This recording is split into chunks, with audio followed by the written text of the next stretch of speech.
All right. So I say we get started. People will trickle in as we get going here, but for sake of everyone's time in the middle of the day, we'll get things rolling for everyone. Thank Yep. you. I see people jumping in here. Dan, Roshni, we have Tino, Sophia, Frankie, all you guys, John.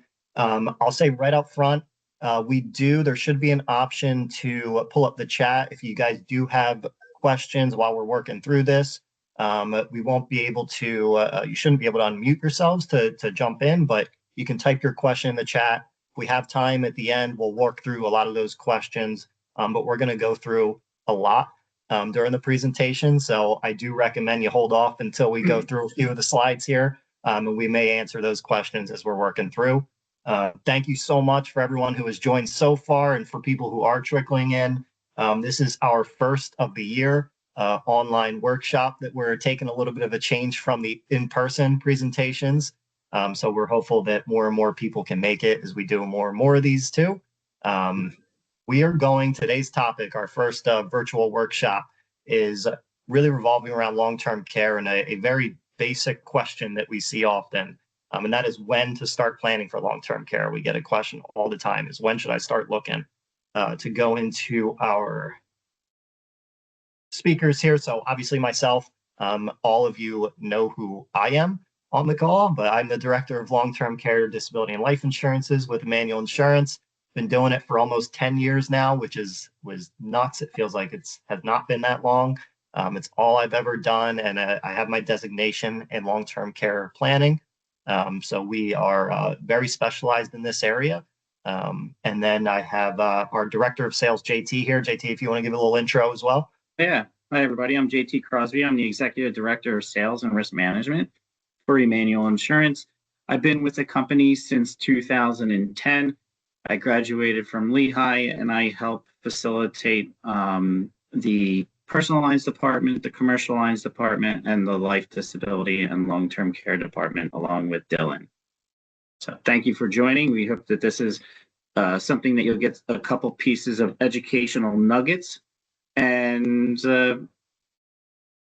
we're in the best hands with Dylan. Dylan does an excellent job with these topics, and our goal is to educate and help create value not only for yourselves but also for your clients.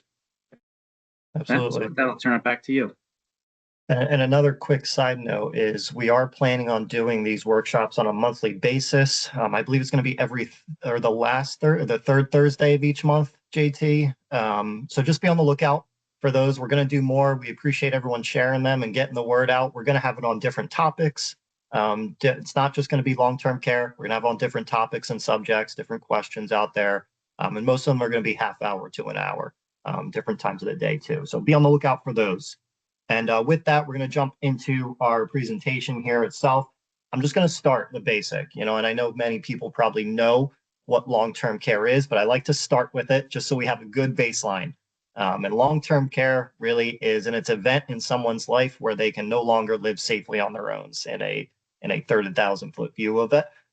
It revolves around these 6 activities of daily living or cognitive impairment. So, when someone thinks long-term care, these 6 activities of daily living should pop in their mind. If someone can no longer perform at least 2 of these 6, that would put them in a need for some sort of extended or long-term care or a cognitive impairment, such as a dementia or Alzheimer's. So have this in the back of your mind as to what long-term care really is and what we're talking about here. And then, so a fun way I thought we could go about this is our frequently asked questions. When someone comes to us and has questions about long-term care and really when to start planning for it. So I'm going to run through quite a bit of questions here.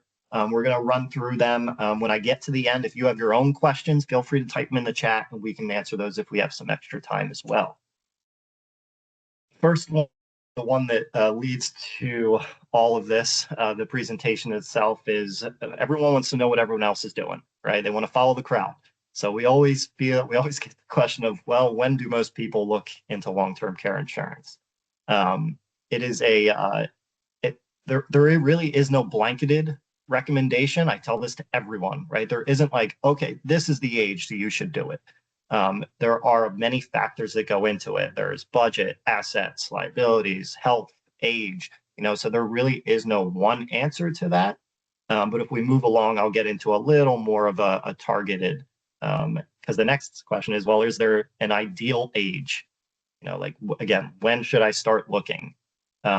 Really, I wouldn't say there's an ideal age, because and JT can attest to this, the sooner, the better. The younger you are and the healthier you are, the better bang for the buck you're going to get on a lot of these policies and a lot of the insurances.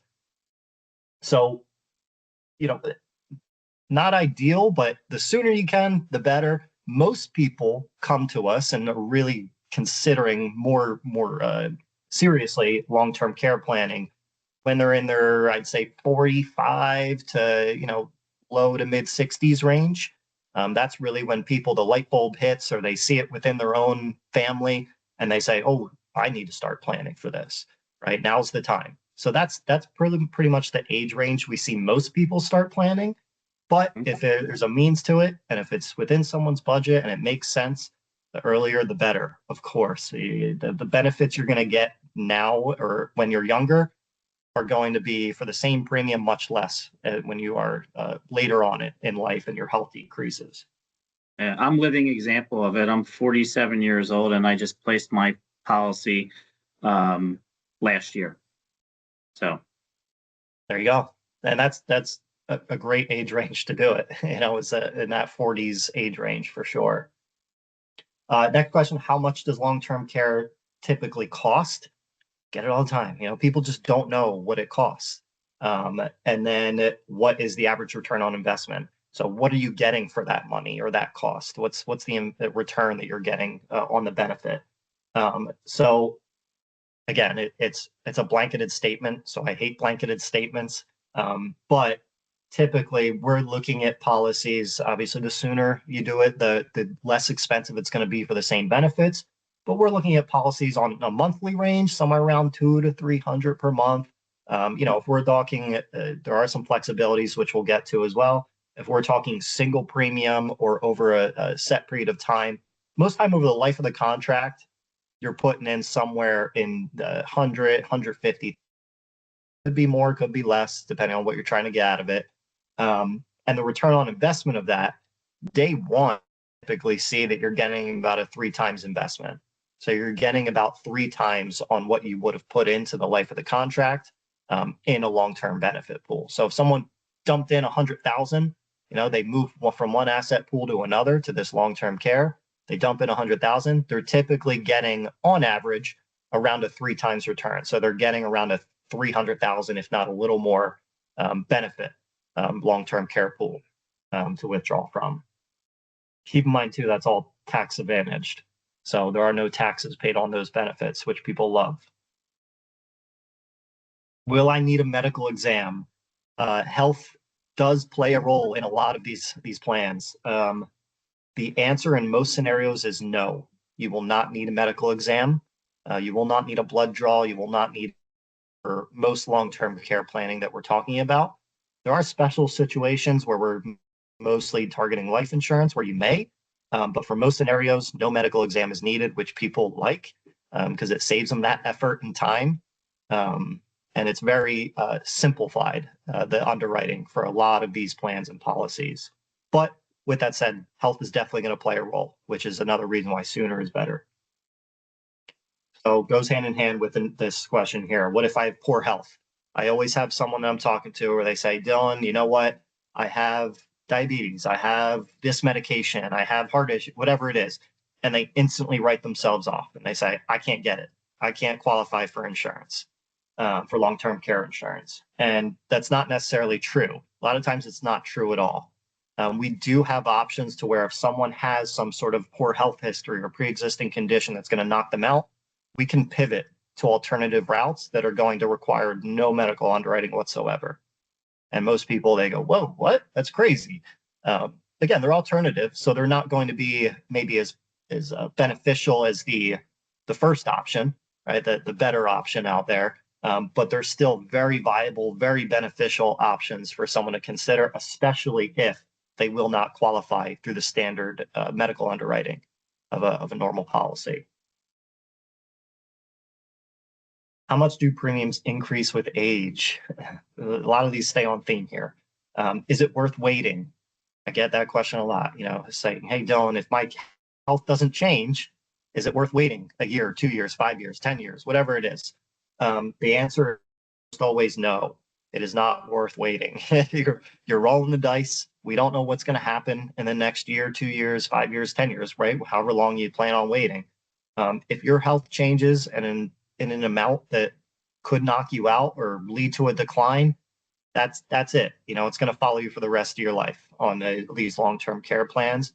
I always half jokingly say they're the toughest, but the easiest insurances to qualify for, being that they have their knockout questions. If you can get through their knockout questions, great. Thumbs up, you did it. You get your policy. If you answer one question the wrong way due to health concern, whatever it is, okay, well, now we're in trouble and now you're going to get a decline. So it's not worth waiting unless it really just isn't within the means and within the budget for you today. And premiums will, that will vary, obviously depending on male, female, but over time, each year, you're going to see slight increases on the same premium, or the premiums you would have paid 5 years ago are going to get you much less benefits today. Yeah.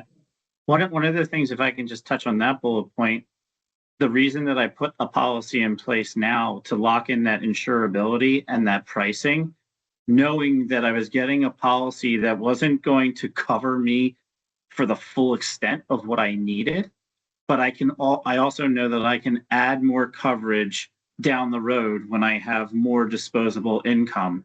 So for me, I bought a policy. I'm paying $500 a month. It's covering me and my fiance. So we're each paying $250 a month, and we're getting close to $1 million in coverage right off the bat.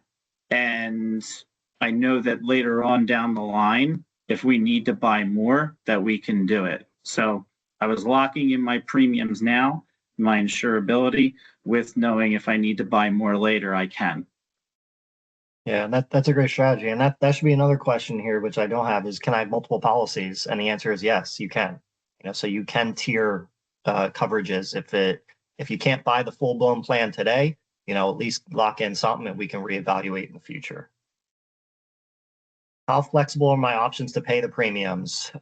So premiums will increase, but what are my options if I want to do something now? As JT just said, he pays on a monthly basis, right? So someone who maybe doesn't have the assets that we can position in a way in a single premium or at a higher level, but they can pay on a monthly basis at a little bit lower of a premium, but just on a monthly basis, obviously. That's an option, right? Or we can pay over what's called a paid up. So you could pay it over 10 years, you could pay it over 20 years, you could pay to age 65 or to age 100. So there's a lot of different options. There isn't a one size fits all. We do all of those different options for people.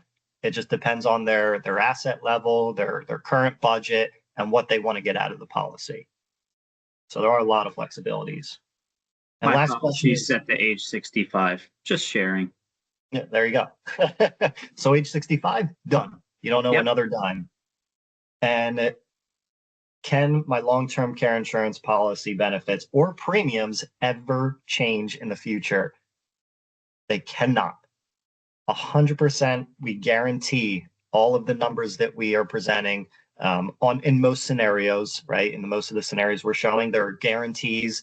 There are no changes. There are no fluctuations that someone has to worry about. The benefits, the premiums that you're paying, the amount of time that you're paying are all locked in. So people love that reliability of it. We just dealt with a client yesterday, actually, where she had a policy on her mother, and we're looking at it. And in 2020, she took out this policy, or no, I'm sorry, 2000. It was 2000. They took out this policy 25 years ago. They initially started paying monthly $217 per month. Today, they're paying $517 per month on that same policy. Benefits didn't change. The contract had every right to raise those premiums on them. Those are the old ways. Those are the old policies. Today, we build in locks. We build in guarantees within these policies to where that cannot happen to someone, which obviously they appreciate, the uncertainty. because that can leave people in quite a bad situation if they can no longer afford their policy that they've had for 25 years. Again, if you guys have any of your own questions, feel free to type them in the chat, and we can see if we have time at the end to go through those.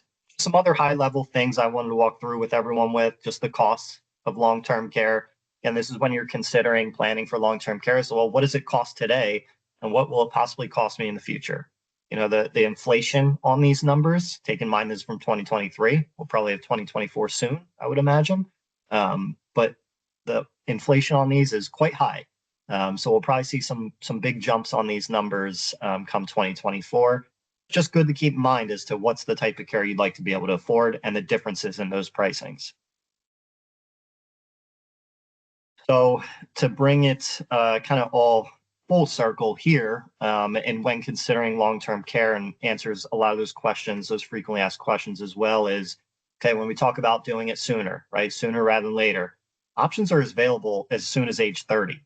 Now they do go to age 81 in most insurance carriers, but we do not want to wait that long.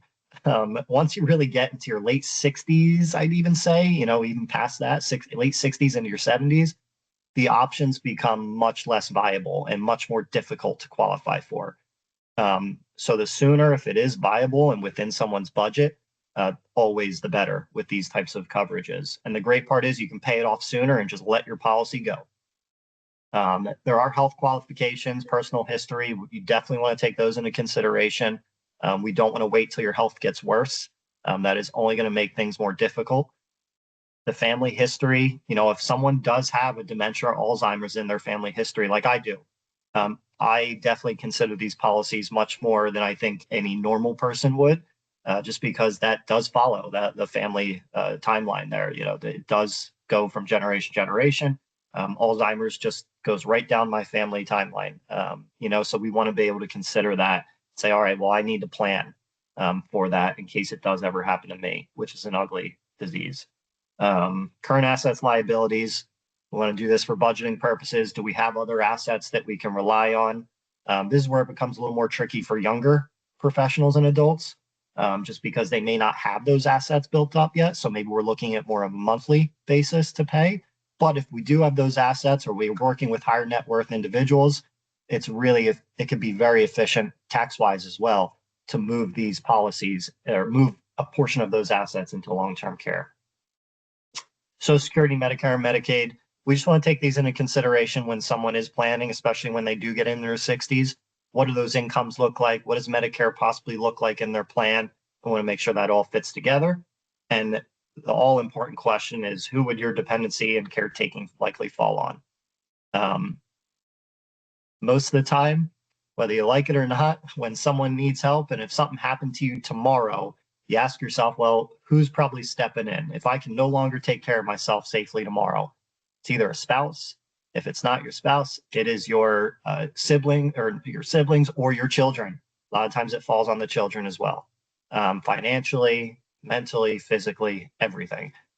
So just being able to protect yourself from that sooner rather than later is always a very efficient way to do it for your sake and your families. So this is just what we can do for our clients and for the people who we work with and our strategic relationships as well, their clients. We just look to leverage today's assets or your budget today into safeguard those future assets and their family. We create reliable tax advantage plans for our clients and efficient wealth transfer strategies. And we just look to protect someone's overall quality of life, you and your loved ones when care is in fact needed. So that is our whole premise here. You can see, by the statistics, most people, and this is why we have this is why it was one of our first topics. Our first topic is because it is all too often just not planned for. The conversation isn't had, or it's planned for too late. The conversation is had too late and people wait too long and everything does not go according to plan at that point. So being able to lock in something, have the conversation, at least have the conversation early is all too important to make sure that at least you know what your options are out there. JT, I don't know if you had anything else. else to Yeah, add no, at the end there. I agree there. We did get a question that came in from Dan, and Awesome. his question is, do you recommend long-term care policy standalone or life policy with long-term care rider?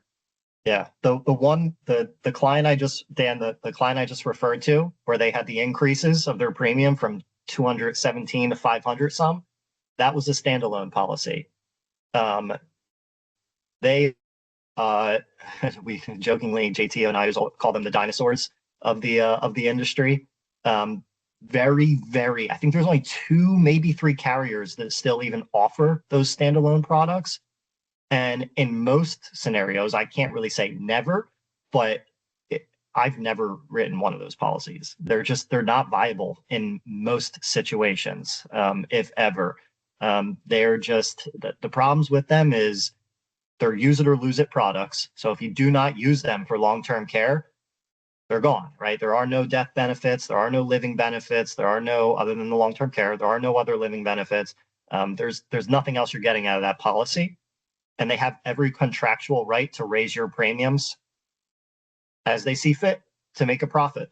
So what we see now are these clients coming to us and saying, Dylan, I just got this letter in the mail. My premiums are raising.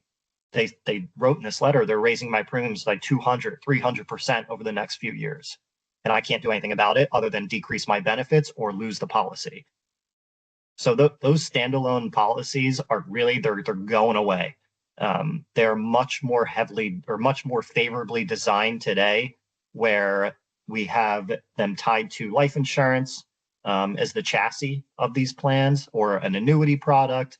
And with that, you're getting the guarantees, you're getting tax advantages with that, and you're able to use them much more freely, the benefits that you're getting from those policies. So yeah, to answer your question more simply, I've not seen a situation where a standalone makes sense. A lot of times it's those current policies that we're dealing with years ago that we're just trying to better position. Dylan, can you explain the difference between a life insurance policy with a long-term care rider and a long-term care hybrid policy on a life insurance chassis? Yeah. Simply put, a life insurance policy with a long-term care rider, they're mainly built for life insurance. So your life insurance benefits are going to be much larger. We call the long-term care, well, it's a rider, right? So it's kind of just, it's attached to the life insurance. It's almost like a little bit of an added benefit you're getting for your life insurance. A lot of times it's like an acceleration of your death benefit. That's part of it. It does most case require medical exam. So you will either a little more medical, it's a little more intrusive, I should say, medically, to be able to qualify. They are not as strong on the benefit side, strictly on the long-term care, because they're more built for life insurance. So the premiums you're paying for the policy are more going towards the death benefit and paying for the mortality costs there rather than long-term care. So the benefits aren't as strong. The contractual readings aren't as strong typically. It's more of I would more look at those if someone says, hey, I have a need for life insurance, but I'd like to cover some sort of long-term care. It's a great cost-effective way to add it to the plan if you're looking for life insurance. Whereas the hybrid policies, they're much more heavily designed towards long-term care. So most of your premiums being paid are going towards your long-term care benefits rather than your life insurance. So it's a very minimal life insurance policy that's built in. It's almost like a final expense policy at the end of the day. But it's a way that you're paying into your premiums. You're getting a really great return on investment on the long-term care pool. But if you were to pass away, you still have your maybe a little more is getting paid to a beneficiary of your choice tax-free.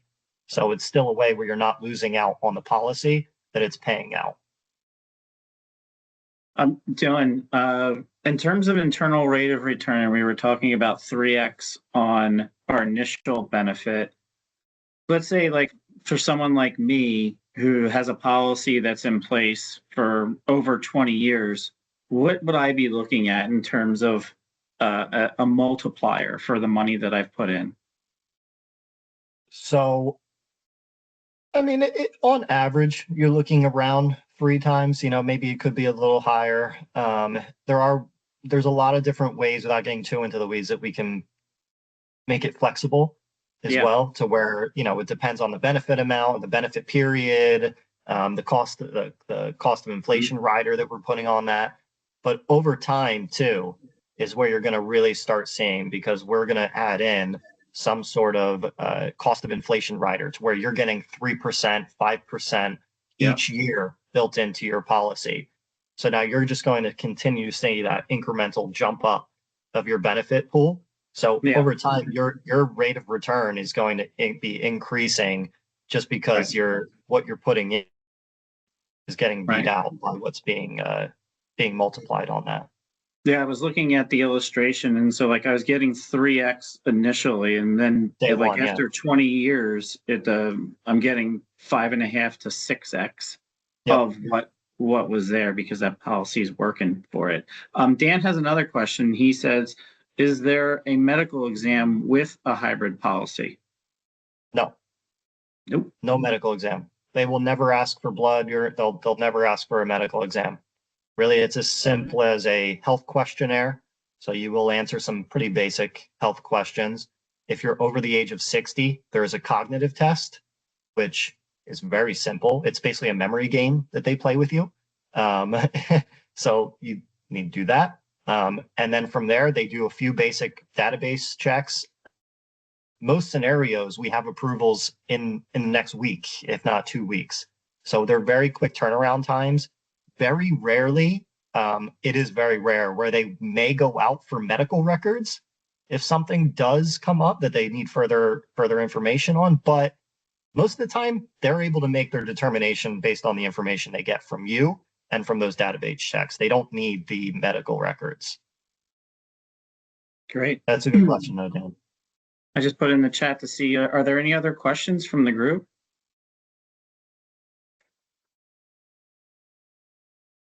Yeah, and while if people are typing too, I know most of you have my information, but take it down. If anything, if you want to ask a question privately, not in front of the group, or if you just want to reach out to me, if you have other questions, or if you want to talk further on this topic, please reach out. We're never going to charge you for our time. We can have that conversation, or I can answer any individual questions that you might have. Thank you, Dan. I appreciate that. I hope everyone enjoyed. This is our first one. Call it the pilot. We're going to have many more, like I mentioned. So we're looking forward to some different topics. Appreciate, if you guys see them, not only attend yourselves, but if you share, we would really appreciate that with your own networks and people who you might find could find this useful themselves. Great. There's someone typing. A couple of people are typing. Look at that, 12:30 too. Good timing for you guys. Hope this. Let us know too if this seemed like a good time for you guys. We are going to try some different times as well. So we're going to have a morning. We're going to have like a coffee talk. We're going to have a one. So we're going to try some different times as well. Appreciate it, Roshni. I appreciate the words. Yeah. Great job, Dylan, as always. Thank you, everyone. Awesome. So yeah, and we recorded this, and we're going to be putting it up on our YouTube and a link through our website. So anyone who missed it that wants to go back and get the quick rundown, it'll be available. Great. Appreciate the feedback, Dan.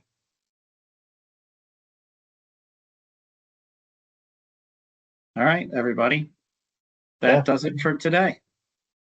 Thank you. We'll see you next time.